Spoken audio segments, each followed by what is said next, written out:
How to fix the issue of microphone not working in Roblox. Hello everyone, welcome back to our channel and today we are back again with a new video.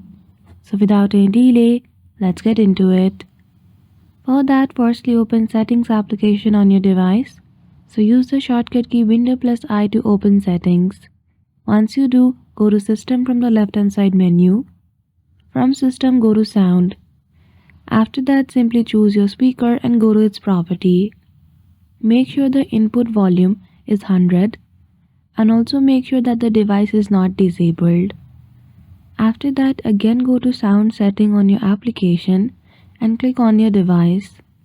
This prompt will appear. From here, simply go to Speaker first and make sure the Disable option is not enabled. Then after, go to Microphone option again and from the other prompt, simply click on the option of Set as Default Device. So that's it. I hope you found this video helpful. If you did, don't forget to give it a thumbs up and subscribe to our channel for such tutorial. Thank you for watching till the end.